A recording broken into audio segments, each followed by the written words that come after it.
when we talk about the GOATs, he kind of slips through those conversations when he should be. I mean, he's the greatest power forward of all time. Like 5 rings, go on and on. You better than Duncan? No, Tim Duncan's the greatest power forward ever. The thing was about what it took to win. Those titles obviously don't happen without him. Didn't do anything flashy, but he could beat you every time. Since he stepped foot in the L, he won. From my knowledge, I think he's the most winningest player of all time. How can someone be so boring yet so great? In a league where personalities are as big as the game itself, Tim Duncan stood out not for his flash or flair, but for the complete absence of both. He wasn't dunking over opponents with his tongue out or yelling at refs. He didn't chase endorsements or headlines.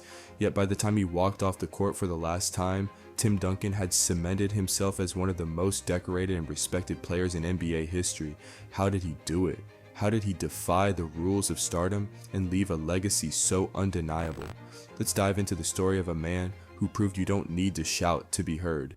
Born in the small Caribbean island of St. Croix in 1976, Duncan wasn't destined for basketball greatness. Not at first. His first love was swimming. His older sister was a competitive swimmer, and young Tim followed in her footsteps, dreaming of one day competing in the Olympics. But life had other plans. When Hurricane Hugo devastated St. Croix in 1989, the storm took more than homes and infrastructure. It destroyed the only Olympic-sized pool on the island. With no place to train, Duncan reluctantly left swimming behind. That's when he turned to basketball, a sport he had barely played before. I didn't pick up a ball until I was 14 years old. I was a swimmer. I was happy to be a swimmer. My sister went to the Olympics. I aspired to go to the Olympics as well. Lost my motivation to be a swimmer when my mom passed. When my island was hit by a Cat 5 hurricane, and my competition side of my swimming was taken away. Can you imagine? A future Hall of Famer picking up the game as a teenager, but even then, Duncan wasn't flashy. He didn't rely on natural athleticism. Instead, he focused on fundamentals, learning the basics, mastering the craft. It was a sign of things to come. Fast forward a few years, and Duncan's raw talent and work ethic caught the attention of college scouts. He landed at Wake Forest University, where he quickly made a name for himself, not with show-stopping plays, but with consistency. 2-on-2, good job by Carolina to get back in transition. Timmy Duncan, yes! He says, Duncan, Duncan, baby! And the screaming demons go bananas, as do the Wade Wacko! At Wake Forest, Duncan was a defensive powerhouse. He dominated the paint, grabbing rebounds and blocking shots with surgical precision. Coaches marveled at his ability to do the boring stuff better than anyone else, and by his senior year, he was widely regarded as the best player in college basketball, winning multiple awards and leaving no doubt he was ready for the NBA. But here's the thing, even then Duncan wasn't chasing the spotlight. When asked about his achievements, he would often deflect the side of the praise, giving credit to his teammates or brushing off the attention altogether. For Tim Duncan, it was always about the game, not the fame. The San Antonio Spurs wasted no time snatching Duncan with the first overall pick in the 1997 NBA draft. From the moment he stepped onto the court, it was clear he wasn't just another rookie. Duncan's game was mature, refined. He didn't play like someone learning the ropes. He played like someone who had already mastered them. Teaming up with David Robinson, Duncan formed the Twin Towers, a duo that dominated both ends of the court. In his very first season, Duncan averaged 21 points and 12 rebounds, earning Rookie of the Year honors and leading the Spurs to the playoffs.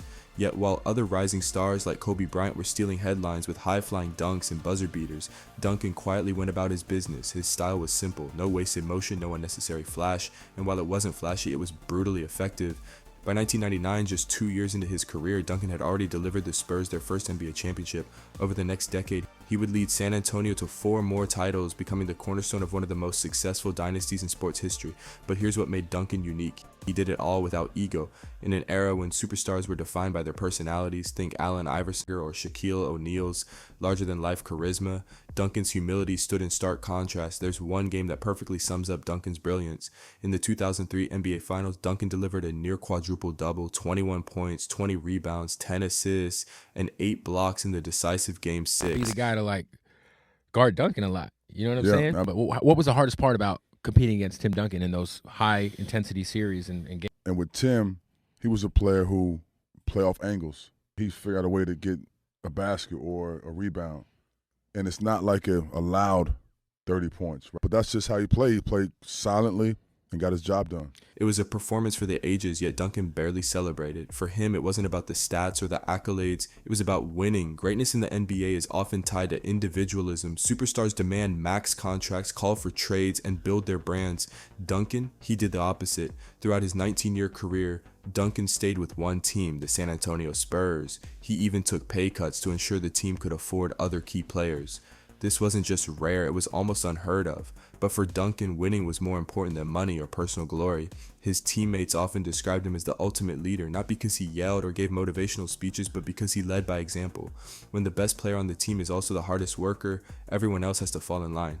When Duncan retired in 2016, he did so the same way he played, with no fanfare, no farewell tour, no tearful press conferences.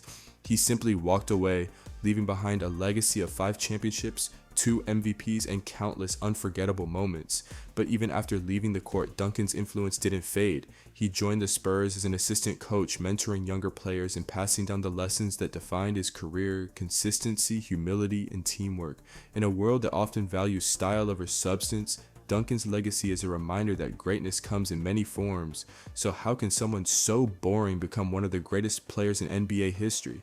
Because greatness isn't about being loud, it's about being consistent, reliable, unstoppable. Tim Duncan didn't need the spotlight to shine. He let his game speak for itself. And in doing so, he proved that sometimes the quietest ones leave the biggest impact. If you liked the video, click the like button. And if you enjoy the content on the channel, hit the subscribe button. It really helps me out a lot. Peace.